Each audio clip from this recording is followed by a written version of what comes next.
মিথ্যা কথা বলা কোথাও কিন্তু জায়েজ নাই। মিথ্যা কথা বলা ইসলামের জঘন্য অপরাধ।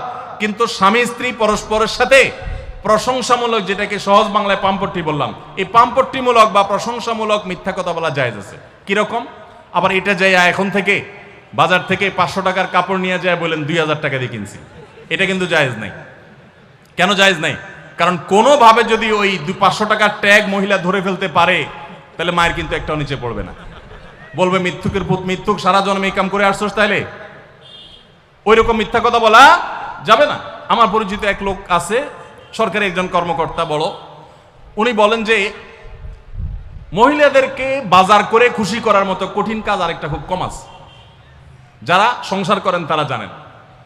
কারণ আমি একটা কথা প্রায় বলি, দুনিয়াতে বহু বুদ্ধিমান মানুষ আছে, বহু চালাক মানুষ আছে, কিন্তু একটাও চালাক বা বুদ্ধিমান স্বামী আছে বলে আমার মনে হয় না পৃথিবীতে।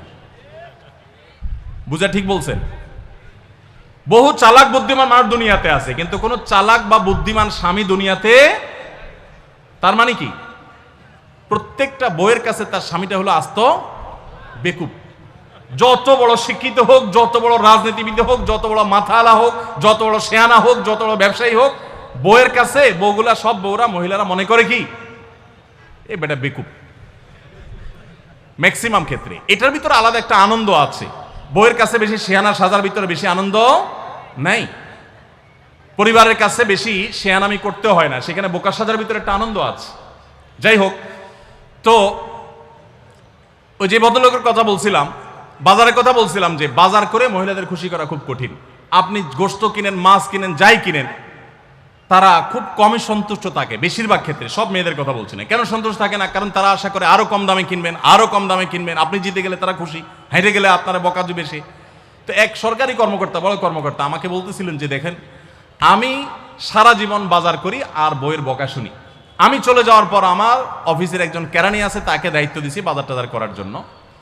এই লোক বাজার করার পর আমার বউ বিরাট খুশি, বলে যে তার নাম ধরে বলতেছে, অমুক বাজার করলে প্রতিদিন ঠিক মতো বাজার করে, দাম দোস্ত ঠিকঠাক থাকে, মাপজোপ সব ঠিকঠাক থাকে, তোমারে প্রতিদিন ধরায় দেয় দোকানদার, কমায় দেয়।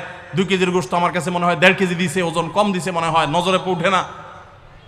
তো লোকটা বলেছে আমার খুব সন্দেহ হলো, একই দোকান থেকে আমিও আনি, সেও আনে, আর আমার তো ঠকানোর কথা না, পরিচিত দোকানদার।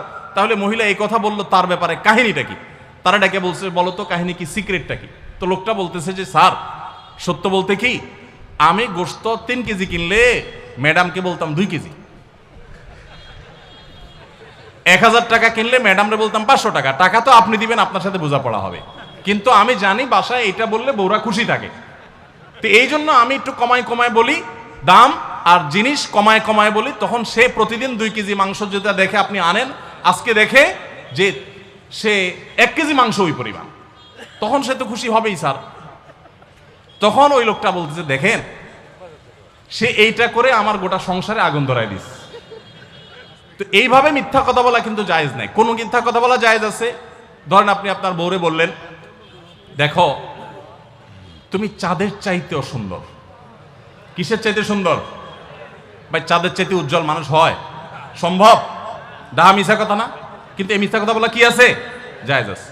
সৌদি আরবের একজন আলেম, ডক্টর আয়েজ আল কারনি, মুসলিম বিশ্বের সবচেয়ে জনপ্রিয় আলেমদের মধ্যে একজন, ওনার একটা বক্তব্য আমি শুনেছি, অত্যন্ত চমৎকার কথা বলেন এবং দারুণ দারুণ টিপস দিয়ে থাকেন। উনি বলেন যে একটা ইউনিভার্সিটি প্রোগ্রামে স্টুডেন্টদের সামনে উনি বলছিলেন যে আমি একবার একটা আইডিয়া দিয়েছি দাম্পত্য জীবনের সুখ শান্তির জন্য। বলেন যে এটা ইমপ্লিমেন্ট করে অনেকেই সুফল পেয়েছেন, আমাকে ব্যক্তিগতভাবে জানিয়েছেন। টিপসটা কি? টিপসটা হলো, উনি বলেন যে বাসায় ঢুকে মাঝে মধ্যে, সবসময় করলে আবার মাইর খাবেন, যখন দেখবেন বউয়ের মুড টুট ভালো আছে, বাসায় ঢুকে আস্তে করে লাইটের সুইচটা অফ করে দিবেন। তখন বলবে কি ব্যাপার, লাইট বন্ধ করলা কেন? তখন বলবেন যে দেখো, বাসায় আসলে তোমার চেহারার উজ্জ্বলতা থাকলে আর এই লাইটের দরকার হয় না। মহিলা ধরে ফেলবে যে আপনি পাম্পটি দিচ্ছেন, বাতাস দিচ্ছেন, কিন্তু পাম্প যাকে দেন সে যতই বুঝুক না কেন, কিছু না কিছু কাজ হয়, কিছু না কিছু। একেবারে শতভাগ যদি বুঝে কাউকে প্রশংসা করছেন, সে বুঝে, তারপরে সে একটু খুশি হয়, ভালো লাগে। তো উনি বললেন যে শরবত বানায় আনছে বউয়ে, তখন বলবেন দেখো চিনি দিও না, চিনি দিও না। তারপর বউরে বলবেন যে আঙ্গুলটা একটু চুবাই দাও। কেন? কারণ তুমি আঙ্গুলটা চুবাই দিলে ওটা চিনি চাইতে বেশি মিষ্টি লাগে। এই যে কথাগুলো, এই কথাগুলো আসলে সত্য কথা না তো।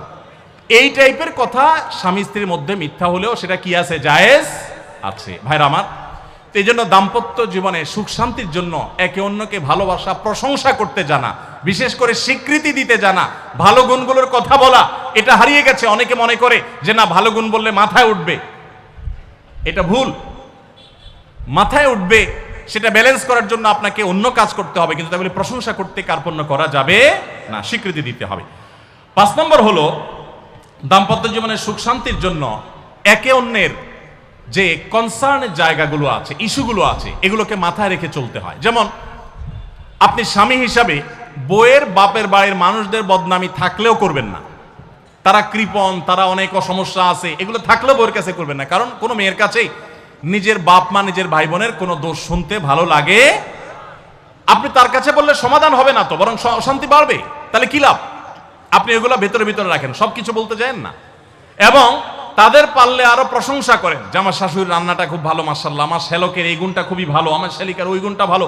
যত বেশি তার বাপের বাড়ি তারিফ করবেন, দেখবেন যে আপনার ঘর পুরাই শান্তি। ঠিক একইভাবে মা বোনরা যারা আছেন, তারা স্বামীদের দুর্বল পয়েন্টগুলোকে মাথায় রাখবেন। যে কথা বললে স্বামী স্ত্রী উভয় জানেন যে যেটা বললে তার মনে কষ্ট হয়, সেটা তাকে বলবেন না। অনেক মহিলা আছে বাহিরের রান্নার তারিফ শুনলে তার মাথা নষ্ট হয়ে যায়, আছে না নেই? যে ঘরে এসে বাহিরের রান্নার তারিফ শুনতে চাই না। তাহলে বাহিরের রান্না ভালো হইলেও ওইগুলোকে ভালো বলবেন না, চুপচাপ থাকবেন, মিথ্যা বলার দরকার নেই। তাহলে এই বিষয়গুলো মাথায় রেখে চলা, যে কি বললে তার কষ্ট হয়, ইনশাআল্লাহ এতে দাম্পত্য জীবনে সুখ শান্তি হবে। সময় দেওয়া। আজকাল দাম্পত্য জীবনের সবচেয়ে বড় সমস্যা হলো, তরুণ বন্ধুরা ভালো করে শুনে রাখেন, বিয়ে যারা করবেন ভবিষ্যতে আরো ভালো করে শুনে রাখেন, এই মোবাইল ফোন আমাদের দাম্পত্য জীবনকে ধ্বংস করার অন্যতম কারণ। অতএব আল্লাহর ওয়াস্তে মোবাইলগুলোকে নিয়ন্ত্রণ করেন, মোবাইলগুলোকে নিয়ন্ত্রণ করেন। বাসায় ঢোকার আগে মোবাইলের গলা চেপে বন্ধ করেন, এরোপ্লেন মুড করেন।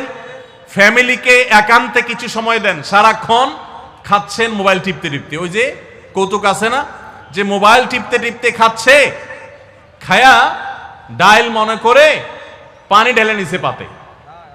খাওয়ার সময় এবার চিন্তা করতে বলতেছে যে কি দিয়ে রান্না করছো, লবণ দাও না ডাইলে, আসলে ঢেলে নিছে কি পানি। তো মোবাইল টিপতে টিপতে যদি মানুষ সংসারে স্বামী স্ত্রী একে অন্যের সাথে সময় কাটায়, তাহলে দাম্পত্য জীবনে অশান্তি নিশ্চিত। যত অশান্তি এবং যত ঝগড়া, যত ভুল বোঝাবুঝি আমাদের ফ্যামিলিগুলোতে হয়, এর অন্যতম প্রধান কারণ হলো এই মোবাইল এডিকশন, মোবাইল আসক্তি। স্বামী বলেন স্ত্রী বলেন উভয় একান্তে স্বামী স্ত্রী বাসা বাড়িতে তো অবস্থান যতদিন করবেন, ব্যবসা বাণিজ্য, কাজ কাম, আল্লাহর হস্তে, এগুলো সব জমা রেখে তারপর স্বামী স্ত্রী একে অন্যকে সময় দিবেন, ইনশাআল্লাহ দাম্পত্য জীবনের সুখ শান্তি আসবে।